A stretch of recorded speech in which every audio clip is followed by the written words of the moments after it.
Hello, and thank you again for joining me on another episode of What Sayeth the Crooked Nose. Today, I'm talking to somebody pretty special to me. Special because he was my community manager through my EMF cohort, Mr. Erik Brox himself. Probably my favorite Scandinavian. And if I ever travel to that part of the world, you better believe it. I'm going to find a way to contact him and contact that dude and hang out. He provided a lot of guidance for me throughout my cohort. There was even one time where I was feeling a little panicky and desperate, and he kind of called me out on it, and not in a rude way, but in a way to bring my attention to it, so that way I could be aware of it and then change my behavior. And wonderful. I mean, what a wonderful gift. And he was always there, allowed people to be themselves, really held their space very well. And so for me, Erik is a very special person, and I'm really excited to hear what he's got to say and share. His journey along with you. Thank you so much. And as always, like and subscribe, leave a comment, let me know what you liked, let me know what you didn't. If I lost you at all, let me know so I can be better. Sound good? All righty, Erik, thank you so much for joining me. Man, I really appreciate it. You are somebody special to me, being my community manager. And Erik, for Mr. Erik Brox, for those who don't know, right, is an experienced engineer. 58, he had everything planned out. The last kid was moving out, and it was time to actually slow down, relax and get old. Except he just wasn't ready to slow down at all, which is a lot of fun. And it all came down to divorce and restart, and needed a blank slate. And that's where he stumbled upon the world of personal education, and his life has evolved there ever since. Does that sound pretty accurate? Yeah, it does. It That's does. awesome. I had Well, no idea there was such a thing as a personal development. Never heard of. And then I just stumbled into it, and my life's changed completely. And it's been a grand adventure, including you. oh, thanks, man. Yeah. Well, it's the people that we meet on our journey, right? It's pretty incredible. My story, I mean, I really didn't start getting into personal development specifically to develop myself personally, rather than just like, be smart and learn things until also after divorce. And I'm curious, how did that act as a catalyst for you? Um, I think it had more to do with me fitting into society, conflicts with other people, or other people having fun conflicts with me without knowing about it. Mm-hmm. I had no idea. And well, the first thing I did was accept that we're like, life is like a movie, and we're the star in our own movie. And we really have no right to meddle with other people's movie. So I started seeing other people as stars in their movie. And instead of feeling that, oh, that person should be doing that instead, and Mm. this is not right, and I have to tell this, instead of all that, I could just let it go and be interested in why are they doing this? Mm-hmm. Oh, they see it this way. And so that let go of a lot of pressure and anger in me, or just discomfort, which of course also was mirrored back because I stopped interacting badly with the world around me. I started interacting with open curiosity instead of telling them what to do. And that was a tremendous shift. My whole life became peaceful and full of joy suddenly.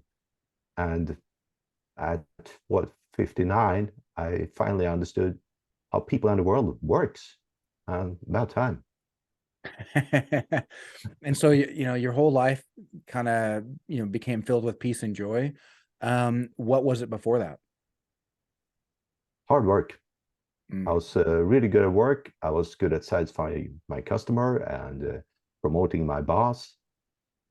But I was never chosen to be the leader Mm. myself. I didn't really get it. No one could explain it to me.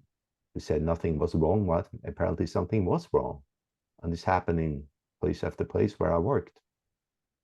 So I never really understood what's going on Well, and until as an engineer, right, you're going to be like, well, these are the parameters, right? And I obviously fit these parameters. But what's really interesting and something that I had a big problem with when I worked at the University of Utah is my skill set always fall outside the lines, always, right? Wherever the lines are in a box that human resources, HR will say, hey, this is what we value because this is what we can measure. Well, most of my, I mean, that's soft skills. I've got a lot of soft skills that just are hard to measure. And so a business typically treats those as useless. But what's interesting is that outside of maybe specifically like, something like engineering, right? Where you have to know, what the heck that you're doing. Most jobs you can learn. And it's the soft skills that are actually most important because they'll either help, build up a team or tear it down. And so for people to disregard the soft skills, it seems like we're really doing ourselves a disservice. And with that in mind, is that kind of what you started doing, kind of inspecting, hey, what are these soft skills that I have other than just my quantifiable skills that I have as an engineer? it was worse than that. I'm sitting here smiling when you're saying this because I'm the total opposite. I Uh, was very good at all the mechanics, surface treatments of screws, all the details. I could mhm. do that. I could do a thingy that would do the task, get the task done, and if you work in the environment, everything like that. But the people I worked with, I thought they were supposed to be the same as me. Mm. So when I learned that people are different and they not only have a right to be, it's the way they are. And I had to adapt to that. And then learning how to adapt to it, it really opened the world for me. But I had no idea before. I thought everything was supposed to be like me. That's awesome. And I so, totally lacked all the soft skills. I didn't know they existed. which kind of makes you a perfect engineer in many ways. I mean, I've worked around a bunch of engineers. I was on a project in pediatric medical research where we would take these air sensors, 3D printed, cases. It was just a very basic motherboard with a little tiny fan that would just suck in air. And we'd put one outside of our cohort's house and then two inside, one inside, a main child's bedroom and another one just somewhere in like the main family room. And what it does is it measure like the particulate matter of any given time to more of an average. This is pretty cheap stuff, so it's not like the specific amount, but of what's outside the house and then what's inside the house to have a correlation of, hey, what was going on is what's going on outside making its way inside. We do a catalog of what's in their house to maybe add particulates, but I had to run ammonium salts through the sensor in order to calibrate them. And so I spent a lot of time in the College of Engineering. I felt like a real nerd. I felt like, my skill and nerd, gained +1, with all that effort. And it was interesting. I've really had a fascination with scientists and with engineers. I mean, because even as Michio Kaku, if you're familiar with him, he's I think out of MIT in Boston. Um, but he said that, most things in life, aren't a fundamental problem with physics. It's an engineering problem. And so while you certainly may have lacked some soft skills, having brilliant engineers to do what brilliant engineers do is a wonderful way to transform the world. Yeah. They say we're good at solving problems you didn't know you had in a way you don't understand. Yeah. Well, and now it seems like maybe you're able to do that on a personal level. Yeah. Yeah, I had this innate drive in me to fix things. So I like to fix people too. But in order to do that, I had to learn how to hold myself to it. The most powerful skill I learned in personal development business is to shut up and Mm, listen. that's awesome. Right. We got two ears and one mouth for a reason. So we can listen, more often than we speak. Yeah. And so you, I've noticed that you like to travel a Harley, or I don't know if it's a Harley, but travel on a motorcycle, across the country. And is that something you've been doing for a while? Is that new for you? Got my first license when I was 16. Wow. So I actually owned Harleys back in the 1990s, but I switched back to Yamaha. Sorry, Oh, did guys. you? Nice. Better on the ears, I'm sure. Um, they're cheaper, and back then, at least, the construction and quality was quite a bit better in the Yeah. Japanese bikes. Harley has evolved a lot since then. Yeah. Well, and it always struck me because yeah, I was a big, especially in the 90s, I was a big fan of Renegade, an old TV show with Lorenzo Lamas. I don't know if you probably never seen it just because you're from a different country, but this guy travels a Harley. He's always doing his kung fu, and he was a bounty hunter. And so I got that vibe. Every time I see you on your bike, I was like, oh, look at this guy. This guy's like one of my old heroes. And then you were my community manager as well. So that was really awesome. Yeah. You can ride a bike for many reasons. Some ride for the community, to be around other bikers. Some ride for the parties. Some ride to show off. Mm, Some ride to see the world. And I mainly ride to get away. It's like taking a walk in the forest. I take my bike and go for a ride, usually alone. It's peace and fun. mm. When you say get away, just like from the hustle and bustle of everyday Yeah, life. exactly. Okay. Yeah. And do you feel like a sense of connection as you're just kind of riding exposed on the road? Yeah, it's not only that, but that's a part of it. You feel the smells, the wind, the rain, Mm. smashing Yeah. insects, and but it's also that you lean back and forth and you feel the bumps and really feel it moving, a bit like riding a horse, actually. Okay. So I've never ridden a horse.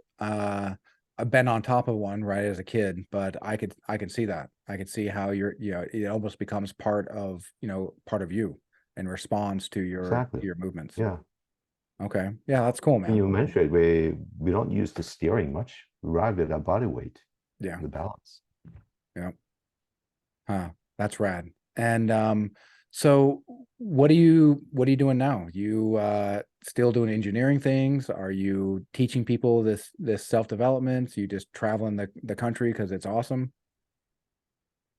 I wish I did more traveling. Actually, I traveled to other countries a lot last year, more than I've done in decades. I had a lot of fun.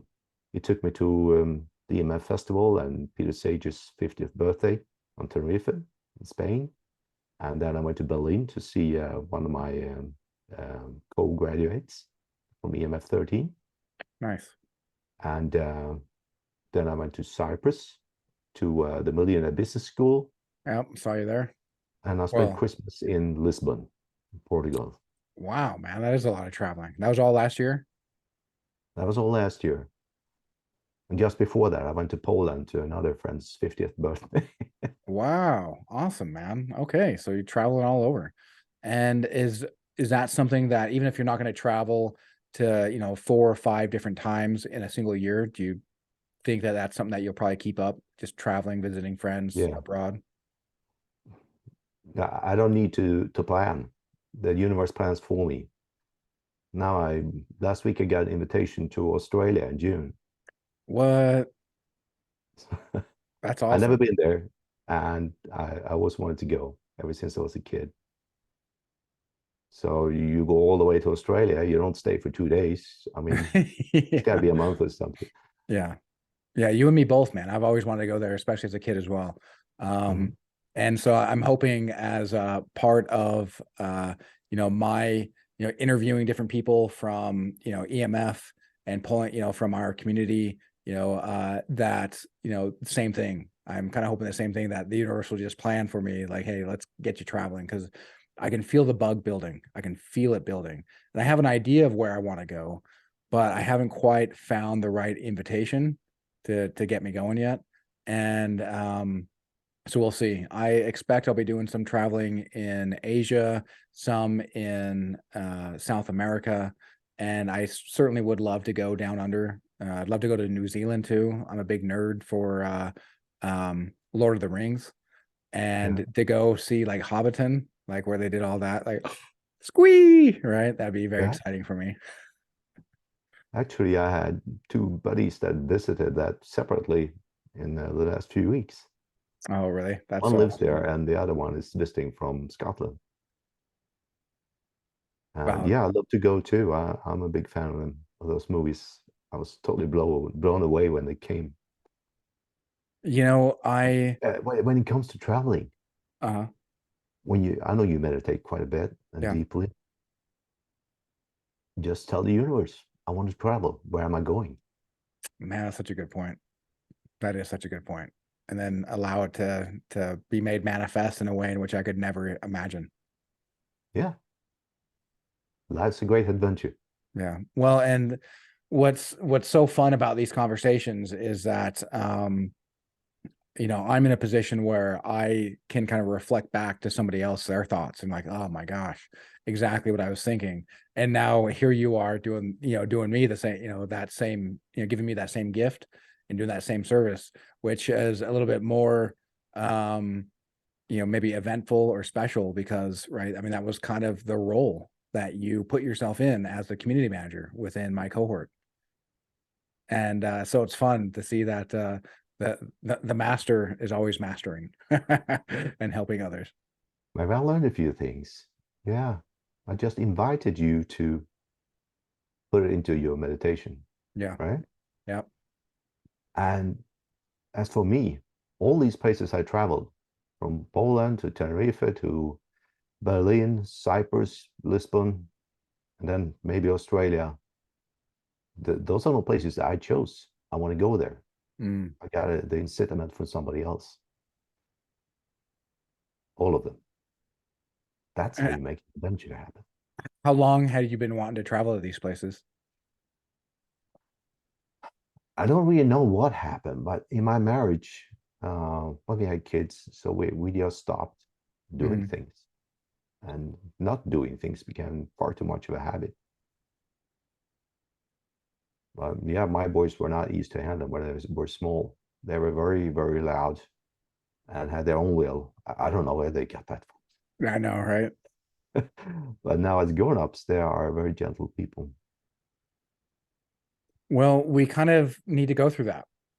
There's this idea that if you want to get rid of an emotion, well, you first have to explore it and let it expand, right? And actually see what Mhm. it has for you. And then you just allow it to go as it will. In the sense of instead of just like trying to chop it off or completely get rid of it, you find what's good for you and you find what's not good for you. And then you just kind of lean into what's good for you. And that's yeah, that's something that's helped me out a lot. And in fact, as I mentioned before, a big catalyst for my self-development, like you was through divorce, where I realized that, hey, you know what, we're both good people, right? We're both really trying to be really good parents, and we just don't bring out the best in each other. And in fact, not only do we not bring out the best, we bring out the worst. And like you, we kind of got used to not doing things and just kind of surviving and not living, not thriving. And me, putting myself out there and taking that step in that journey was probably the first major step into me having faith in my own kind of, in my own self that, hey, I can handle this. And so many things happened in my life that made life so much more difficult from day one of that happening. But I was right.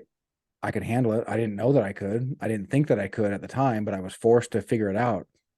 And it made me a lot better. And it brought me around some of the most interesting people in the world, people who genuinely want to see me benefit and genuinely want to see me thrive. And it's fascinating, man. It's fascinating what happens when we kind of let go and just allow ourselves to be guided by our intention and then do the work, right, as we see it. And we might mess up a little bit, might take a wrong turn, but as long as we're connected to that intention, well, then the GPS, right, that internal GPS is going to just reroute us on how we're going to get there. And I'm incredibly thankful for the wisdom that I've got from, the elite mentorship forum community, Peter Sage in general, and then just being able to share, right? Like, I mean, you went through your own EMF cohort and then you went as a community manager. And I'm curious, did you see a difference between you going through and sharing as part of the community um, in 13 versus being a community manager and kind of being a leader and holding the energy for us, right? And holding the space for us, and you'd usually share to kind of get us going. But did you notice much of a difference between those two experiences? First of all, I've been doing 13 twice before we started. Yeah. We just went over it once again after we finished. And then I became the community manager for that. So I had some experience of being the community manager before I met you. Wow. It's only 10 months ago. Look at how much has happened in 10 months and how fearless haven't you been going through everything, and sometimes, having a bad day or a bad experience, Yep. just up on the horse again. You're you're really someone I admire for everything you did and what you went Oh, through to get where you are. And yes, I did have a story most times, a share, and I would keep it, maybe not share at all if you, the members of the EMF 17 group would start. So sometimes, like you said, I used mine to get others started, but I wanted to keep the space for the students. well, you did that incredibly well. And it was a lot of fun, right? You and Catherine. Um, I keep meaning to ask her if she's related to Kurt Metzger, because that guy's funny. I like that guy a lot. I don't know if she is though, probably not. But what is if, and I don't know that you can necessarily like boil it down to one or two main things, but if you could and you were forced to, are there maybe one or two main things that you can think of where like the best benefit that you gained from this journey into self-development through EMF, through Peter Sage? Yeah, I got to know other people, how they work. And through that, I was forced to actually get to know myself. Oh, zing. Yeah, Still working on it. But we're going to be students of those two subjects all our life. for sure. And so, okay, so understanding that people are kind of a mirror of who we are. And so the more that we show curiosity to others kind of gives us permission to be curious about ourselves. For me, the big shift was actually in the very beginning, allowing other people to be otherwise, Ah, not demanding the mirror to be my way, but actually looking into it and admiring it. mm, I like that. That's powerful. And so, yeah, admire what you see, admire people for who they are and where they are. And, I mean, it's incredible the amount of just, I mean, really how brave a lot of people are to share and be vulnerable and to share of their, their fears, their insecurities, how they're feeling, exposing ignorance, and could easily, open themselves up to where they may normally be like lampooned or kind of made fun of, in a different environment, but everyone's there just to support and to make ourselves vulnerable and then to have everyone around us support us. Like, my God, man, what a powerful gift. I've been taught so much respect, both respect for realizing that other people had a much, much, much tougher life than I did, and they're still here, and they can Mm. still rise out of it and walk away with their heads held high, and that transformation is going to drive me for the rest of my life. That's the most wonderful thing I see. And also for daring to open up and bringing it out in the open. And also we had this community in the Facebook group, and sometimes there will be a question there or someone asking for help, like you. And because of the time difference, it would usually be the next day I Yep. would come in and look. And most of the time, I would hold back my comment to be a little bit careful because everybody else was rushing in and helping. Yeah. It became such a living, autonomous community. It was really impressive, and I had no idea that would happen before we started. Well, and what's interesting is, like you, I'm going through the modules again. So going through 17 again with, with my peers. Mhm. And we are now on module. So we're Monday, we'll be covering module 11, and I'll be co-host. I might actually be able to take the reins and be host. And so I'm not a trainer, but I certainly am a huge nerd for this stuff. And I feel like I've been able to incorporate a lot of it.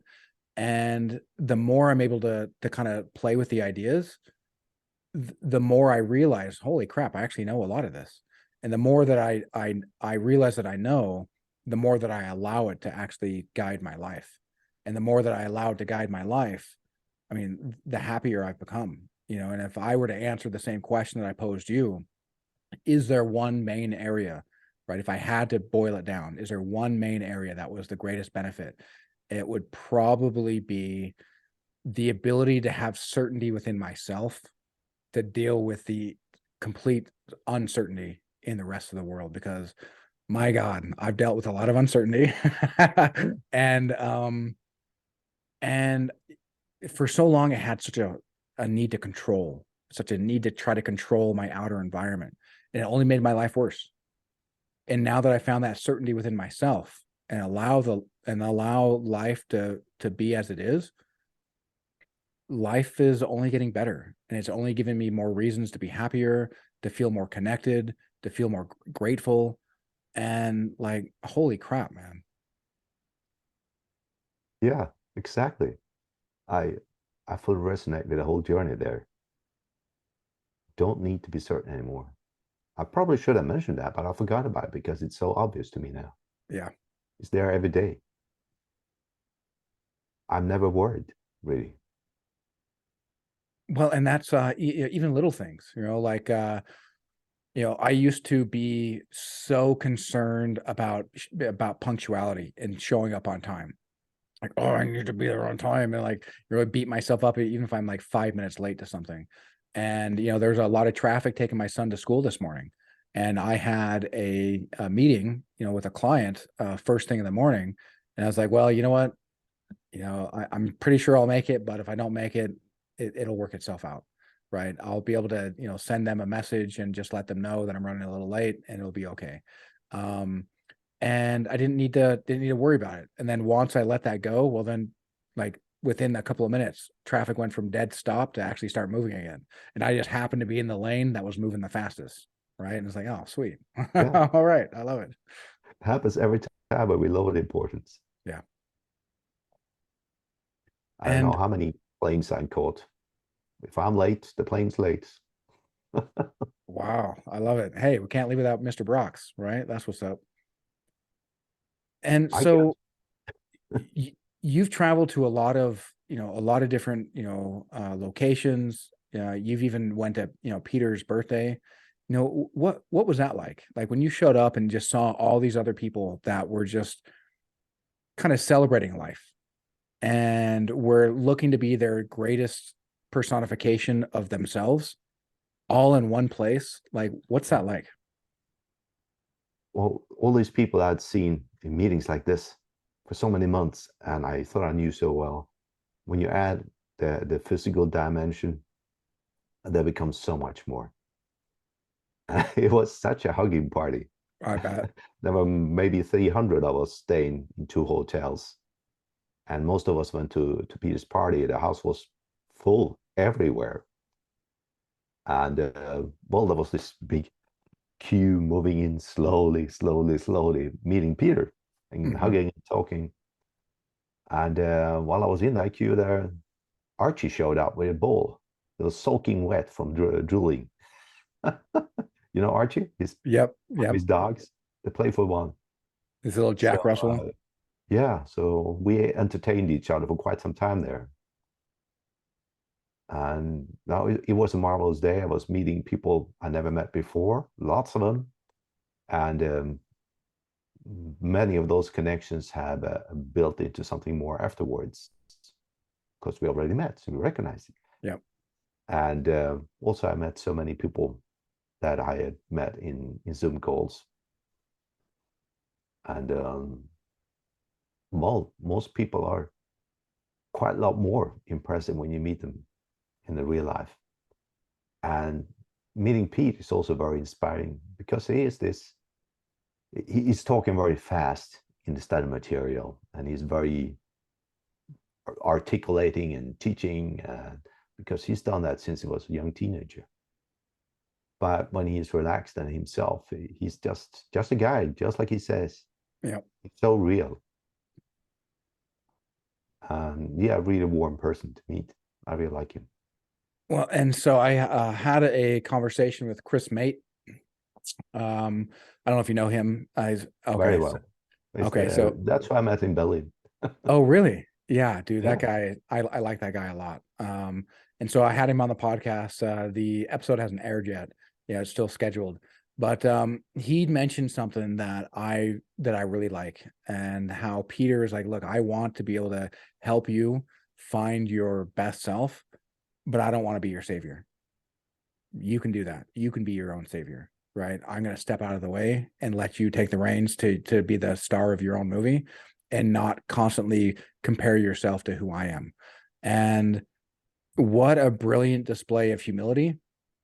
And it reminds me a lot of, there's this idea in the Tao Te Ching that, the master stays behind, and so he is ahead. Right. And if the master ends up going ahead, well, nobody else feels put out. Right. Because that's just how much love that we have for this guy. And instead of putting him on a pedestal, just the deep sense of just love and gratitude that I have for him coming into my life and showing me, like, hey, what if life could actually not just be worth living, but would be so grand and so different beyond belief. I mean, hell, I started EMT 17 less than a year ago, man. And my life is completely changed.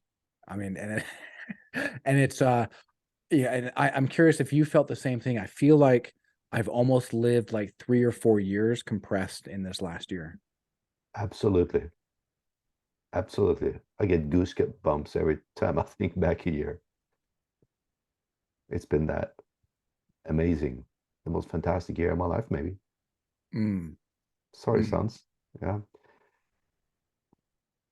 And this with PTs, but if you compare it to if we were hungry, he doesn't give us food. He teaches us how to hunt. And that's his mission, to make us um, go by our own power. And I'm not the only one who's been told this. I've seen it happen to others as well. That I told my EMF buddy, Mage, that I'm so grateful to Pete for all he's done for me and taught me all this. And she just looked at me and said, Erik, don't you realize he just showed you had it all inside in you. And yeah, that was a big realization that I actually had the ability to do all this before. I just had no idea. And that sort of projects into what about next year? mm. Yeah. Well, and so that's the idea of Aristotle, where he says that you don't learn anything you don't already know. Mm-hmm.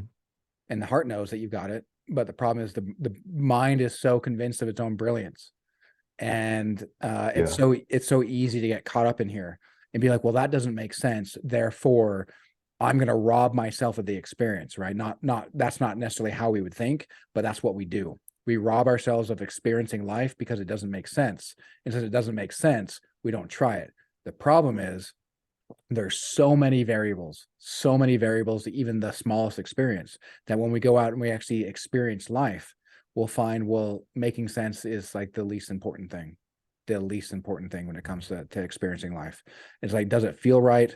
Does it feel good? Do I feel connected? Did it benefit my life? Does it help advance my intentions? And inevitably, at every stage, Peter has led me to a place where it's advanced my intentions. But I started listening to Sadhguru for a while. Well, Jordan Peterson, then Sadhguru, and that accumulated and led me to Peter Sage, which then led me to Ed Stracher, one of the most bizarre people on the planet. It was one of the most welcoming and most, I don't know, like contradictory, right? I feel so much love from him, even when he's acting like a drill sergeant and, like yelling at people. Get the hell out of your head. What are you, fucking stupid? It's just like, what? But I just feel so much love from him because I can tell he's doing it because he wants people to be better. And Yeah. had I not met Peter, I never once ever would have considered uh, learning and studying under Ed Stracher. And it was only because both he and Sadhguru helped me understand that life is about experience. Life is about taking that step out and seeing what it has for us rather than just sticking in the confines of our head, which is effectively Plato's allegory of the cave, where I'm just seeing shadows dancing on the cave wall. And I'm not actually seeing what's casting those shadows, but as I'm looking at those shadows, I'm saying, oh, this is what life is.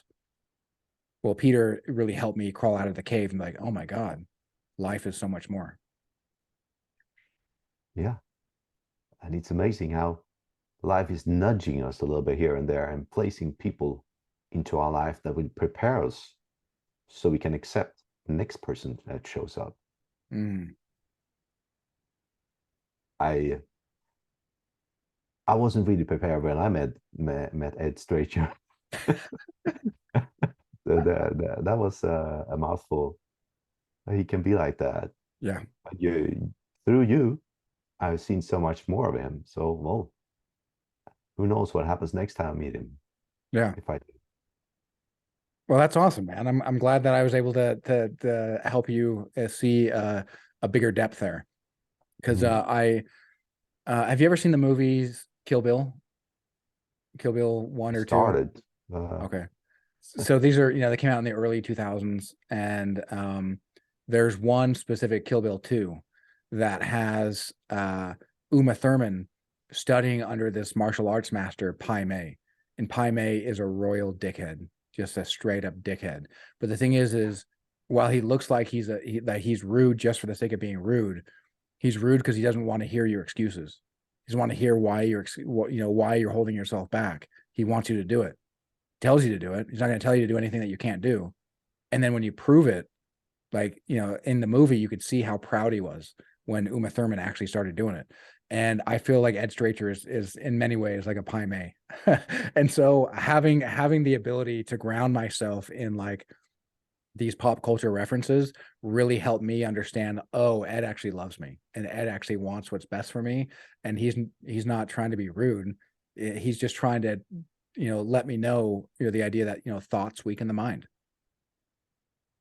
Right. And when Yeah, we think he too, is a classic warrior archetype. Very, oh, very strong. 100%. He's like the military. Don't give me excuses. Give me results. Yep. Well, and I spent time in the army as a Mhm. young man. I joined at 19 and got out at 23. But I wasn't I wasn't mature enough for it. Right. I was in that I had an outrageously sized chip, on my shoulder. And I was like, hey, what would be the best thing for me? Let's go join a totalitarian environment. Why do I have this big old chip on my shoulder? So I made things so much harder for myself than they needed to be. But the benefit that I got out of that, and I realized that even, long before I even met Peter, was that I created obelisks in time that I can look to and be like, Josh, this is what happens when you get in your own way. This is what happens when you feel like you need to be the smartest person in the room, right? You're doing lots of push-ups, you're making your life a lot harder, right? You're yelled at, being on extra duty, maybe even getting your money taken from you, losing rank. And that in itself is also a gift. A warning of like, hey, if you find yourself approaching this obelisk, maybe check yourself. Mhm. Yeah, there are lessons everywhere. And this we've been through has opened our eyes to see them instead of just bitch about them, really. Yeah. And like we talked about emotions before, sometimes we really need to let the emotion flow through so we can move into the spectator seat before we can see anything. Yeah, we have to be able to use our prefrontal cortex to think. To have to get out of anger and fear first. Well, and then But we learn understanding techniques to do that. physiologically. Oh, go ahead. And we learn how to do that in the course, and it really works. It Yeah. didn't work the first time, and I had some experiences here in wintertime to test it. Like, lying awake in bed, unable to go to sleep because I'm upset about something.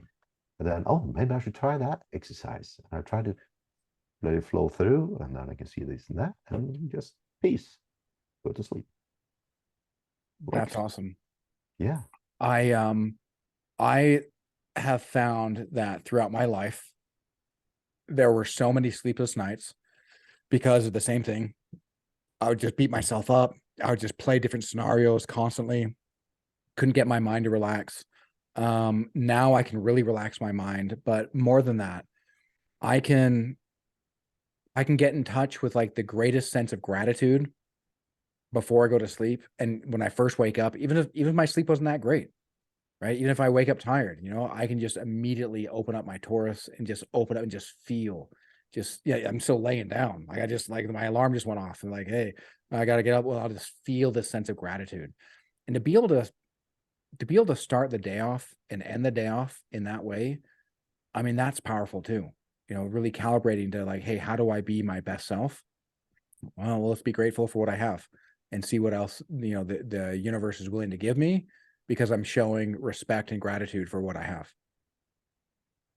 Yeah, that's the universe is always there, and it's our biggest protector and guide. So I start every day, just get out of bed and roll up the curtain. And I can't believe how many sunny mornings there are. It's like the universe wants to be looking its best every day. So it feels, I take it personally. I'm like, oh yeah, thank you. That's for me. Yeah. Yeah. Well, and the thing is when you do that, life becomes more magical and it becomes more special and Yeah, you pay attention more. yeah. I'll play with it too sometimes. Like when I walk to the gym, it's a half-hour walk. Then I might think to the clouds that, hey, maybe a little bit of sunshine. I would appreciate it. Could I please have? It doesn't happen then. It never happens before I completely forgotten about it. But let's say 29 times out of 30, there'll be sunshine before I arrive. That's Maybe cool. just once. But yeah, it's a game I play to remind myself that this is a magical world. Well, and I love that quote from Tom Campbell that, if you believe in magic, you live a magical life. Yeah, And, so many people follow a strict, rigid rule set, and it doesn't make them happier, but it makes them feel like they're in control more. And what's funny is that the more that we need to control, the more we're controlling our life straight into the ground and straight into, unfulfillment, possibly misery, likely anger. Um, and the more that we can just be like, hey, you know what, I'm here. Thank you, universe, for everything that you brought to me, everything you've done for me. I love it. I love you. I love myself. I love those around me. And you're just like, man, I like the way that this guy thinks. Here's something else to make you feel loved. actually, I think I've been in a space where I've been telling myself I need too little certainty after all, because my days would just pass by and I realize I have no control of what's happening. I'm reacting instead of controlling. So I think there has to be a balance. We do need some kind of certainty or plan. And in the end, I had to take my own advice to put myself first. Because what I usually say to people is that don't expect somebody else to do it. Mm. So they're playing the star part in their movie, and you're just a film extra in theirs. And they need you to play the film extra part, but you're a star. So I've really been working on that with myself to make myself the star of my own movie instead of playing film extra roles in other people's movies all the time. Well, and that's such a more brilliant way to live. And what I like about what you said about we need to take control, and at least, well, at least design some format, right? Something to help us guide of like, hey, instead of just like winging it literally every day and just seeing where it goes, at least have the intention, right? The intention to create the path for us. And when I first met Ed, man, I just like, at first I was laughing so hard because I had no idea how to like handle what he was saying. It's like, man, this guy's saying some bizarre stuff and I don't know how to react. Peter is not phased by it at all. So this stuff is real. What? And so I just had to erupt in laughter and just kind of let it out. But then once I started following his advice, dude, I mean, I got so enamored with meditation and so enamored with vibrating high that I didn't even realize what was happening at the moment. But where I was working for Baxter Cluis, the owner, Boyd, still very grateful for everything he's done for me. Well, he started really resonating at a very low level. He was very much money focused and not service focused. And I could feel it. I didn't realize I could feel it, but then I found myself distancing myself and eventually got myself fired. Whoops. But the thing is had that not happened, I wouldn't be doing what I'm doing now, right? I wouldn't be in a place where I can actually take others on a healing journey and realize that Peter, who taught us how to be entrepreneurs, who taught us how to have that certainty, well, now I can literally like step into that and be like, oh, I'm no longer just a spectator. I can actually actively play this game. And oh my God, like the amount of rewards and fulfillment that I feel while actively playing the game, like, and in like some of the shortest time possible, I didn't realize I could just crunch time and condense it. Now, to be fair, the condensed time also was incredibly stressful because I allowed it to be, because I focus on, there are parts where I allowed myself to get desperate. And, if you get desperate and time's really condensed and it's just going hyper speed, ooh, buddy, that can be rough. That can be real rough. But Yeah, that's when you create something that's not beneficial and slaps you in the face in the middle of a bad day. yep, Yeah. yep. And then that's really what helped me be like, oh, that's right. Kind of like in the old movies where you see somebody like freaking out and they get slapped. And like, oh man, thank you. Yeah. So I did get Yeah. slapped in the face and it's like, that's right. I know the feeling. Yeah. Yeah. Oh, do you? Yeah. Oh God. Yeah, now I'm gonna follow you, and I still haven't started my EMT business. It's like my boat is on the shore of the river, and I'm ready to take off, but there's always somebody rushing in. Hey, Erik, can you just help me with this first? Mm. So I'm right in the middle there of taking control myself and get moving.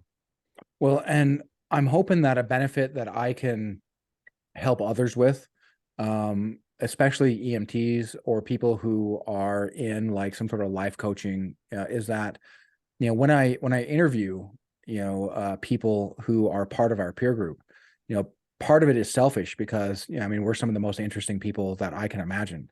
And so I like to have interesting conversations. So selfishly, I want to enjoy the conversation. But another thing is that I think that in the midst of having a conversation and just trading ideas back and forth, you can almost see the gleam in somebody's eyes like, holy crap, I actually know a lot more than I thought I did. Holy crap, I'm actually a little bit more prepared to take that next step into being that EMT and actually starting that. And hopefully that Here's the can be a mirror. benefit for you. Yeah. Yeah. Yeah. Yeah, happens all the time. And that's something we should never stop Mm. interacting with other people that's on the same journey. Because new things happen all the time. Yeah. Man, that's awesome. So if you were to, I don't know, just pull a number out of your head, uh, and you wanted to say, hey, you know what, I'm going to start my EMT journey within X amount of months. And I get that the universe doesn't necessarily work that way, but again, having that intention at least provides some sort of framework. Would you be willing to just kind of throw a number out there and just hold yourself accountable to be like, hey, you know what? I love you and I want to help you. You know, whoever's coming into your say, but Erik, we need your help, bro. But Erik, we need your help, bro. And be like, I'll be there, but let me get my cup overflowing in my EMT and my purpose. Is there a time frame that you would be willing to just kind of, write on the wall or I was going to start in May. I nice? was not going to take anything more on until that happened. This year would be empty. It would be just about manifestation and starting my EMT. Mm-hmm. And then I started working with Ricky Martin again for 10 weeks. And then I started working with Rani Peluso, her relationship course for 90 days, plus the quantum alignment course, 90 days as well. So I didn't really make it. And there's a lesson for me, obviously, in that. But now I'm looking at June, early June, but then the invitation to Australia came in early June. What do you know? So frankly, how about late June? Maybe I'm going to Australia to learn something, and that's probably going to demand something as well. Well, and what's funny too is that, what could be perceived as a setback, right? Maybe you wanted to start in May, but then these other things happened. Well, maybe the best version of Erik, right? The best version of Erik, the EMT, isn't fully blossomed until you've had these experiences. Yeah, apparently there's something missing because it's like the universe is holding me back from really, really taking a step. Or maybe it's me, but then I have to find what is it within me. Yeah. Hmm. That's where Rani Peluso comes in. Who? Rani Kudal Peluso. Uh, She's a relationship coach, one of the leading, maybe the leading in Australia. So I'm telling you, having things to do and working with Australians, it does affect your sleep when you're living in Europe. yeah. Yeah. Yeah. I bet. I think Australia is like 18 hours ahead of me. And so, Yeah, yeah. it's 10. It's going to be 9 in 2 weeks when we go to move to summer hours. But still, yeah, there's a workshop now, Friday noon her time. So for me, it starts 12 at night and goes on until 2 in the morning between Ugh, Thursday and Friday. that's rough, man. That's real rough. Yeah, I'm not an early riser anymore, even though that's my natural state. But But, hey, making I'm these in the river sacrifices. sailing. You went sailing? I'm sailing my boat down the river and yeah, Oh, getting up or working late. yeah. That's part of it. Yeah. Yeah. Well, and just kind of, hey, this felt right. Let's continue doing it. Let's see what I get out of it. And I like that. I like, that at least you're committed, especially the quantum alignment. I've been seeing you posting your journal. You've got beautiful penmanship, my friend. Um, Thanks. Leska said that too. Actually, that too was this little whim of the universe. In the army service, when we were free on the weekend, I met a girl and she had very bad eyesight. So I had to change my writing letters to her. This was long before the internet. And so I started texting. And I had to text well for her to be able to read it. That's where it comes from. yeah. Interesting, man. That's really Yeah. interesting. It's funny the way the world works and how we really are being programmed, whether we like it or not. Mhm. And to choose how we're being programmed. What an amazing realization. One, that we have the ability to, and two, the fact that we actually, as we do it, we can look back and be like, well, that's freaking brilliant. Right. This thing that Yeah. seemed like it was a bit of a burden actually taught me something that helped me be better and is now providing a benefit for me further down the road. Hmm. Yeah. And I've been starting to jump on things that appear in the most unlikely way, just for fun, to let the universe play out full. Do you have an example of just kind of a bizarre thing just Oh, popping into yeah, your?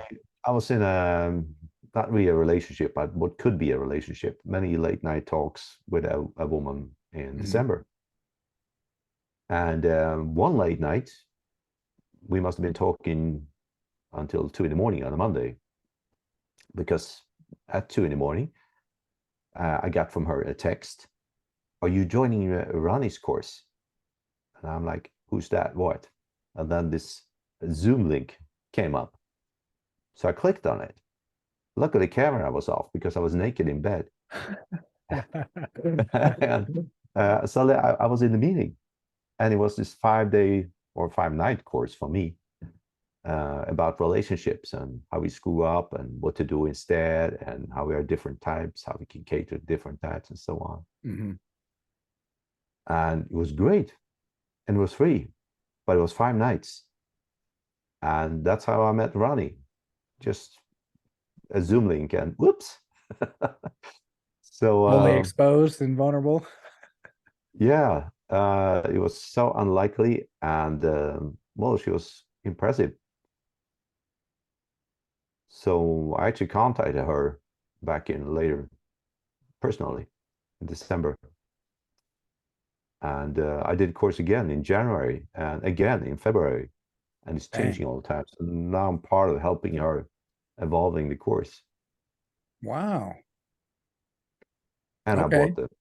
bought the real course. This is just a taster, the 5 day course. Sure. Sure. But okay, so now you're really getting your wheels going, and how to present and put on and help alter and help shape a course, whether a mini course or not. And sounds like a lot She of wants the me to learn it. I can't say that I have the skills yet.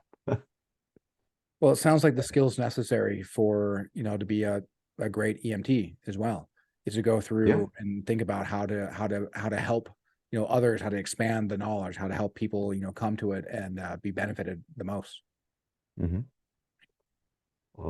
Still, the most powerful I learned was to be quiet, listen.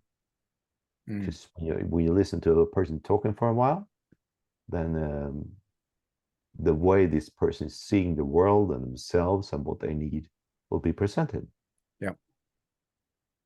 Mm. It's easy to judge and guess, but it's very, very dangerous, because more often than not, we're wrong. Yep, for sure, man. Well, And and just being authentic and showing up as our authentic self. yeah, Um, and being listened to is a very, very powerful thing. yeah. So it benefits the person who's sharing to be listened to all the way. Well, and one of the deep ironies of life is the idea that, we often hold ourselves most important and care about ourselves the most, but care about other people's opinions more than our own. And so when we are willing to listen, we're also willing to listen to ourselves. We actually listen more to ourselves in order to hear others. Yeah. Hmm. I love that, man. That's great. Dude, I've really enjoyed this conversation. This has been a whole lot of fun. Um, I'd love so if you do get your cohort going in June, let me know. I can put on, the details of this video of how people can contact you. And then I'd also love to maybe follow up, once your cohort is done, maybe we can have another interview and just kind of see how that went and see how the universe just provided for you the opportunity to be like, well, all these things were happening and then just a clearing, right? A clearing. And then there it was. I took advantage of it.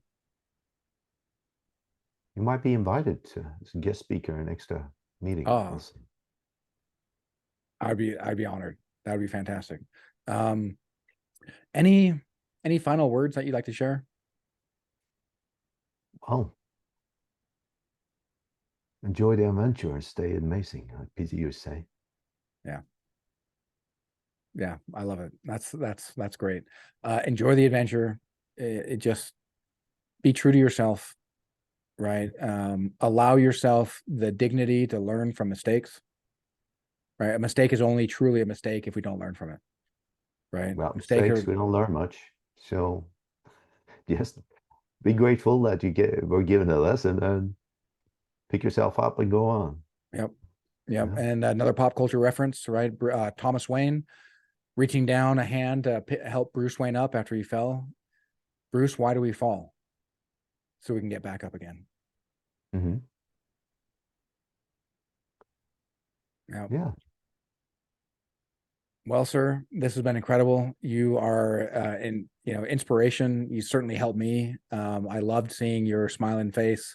Every community meeting, and again now, and I really look forward to seeing how your journey, just unfolds and turns into something more magnificent that helps others find their own magnificence.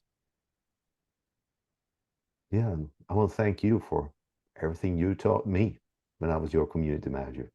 Uh, It's been a journey, and it certainly isn't. We haven't arrived, not for no, many years yet. I don't know. I wonder, is there even such a thing as arriving? I don't know. I don't know. I don't want to know. I, I you know, want to and I was kind of thinking the same enjoy thing. I the kind of uncertainty. the intellectual part of me, my ego is like, bro, of course I want to know. But the heart part of me is like, do I really? If life is about the journey, do I really want to arrive, or do I just want the journey to continue on? Mhm. Yeah. But well, we'll leave you guys with that. Chew on that for a bit, leave some comments, let us know what you thought. And again, Erik, deep appreciation. Thank you so much for everything that you do, and keep shining that light bright. And like a badass, keep wearing your leather jacket and riding that motorcycle all across the country. That I will. Thank you so much for having me here. It's My been a pleasure. joy. My pleasure.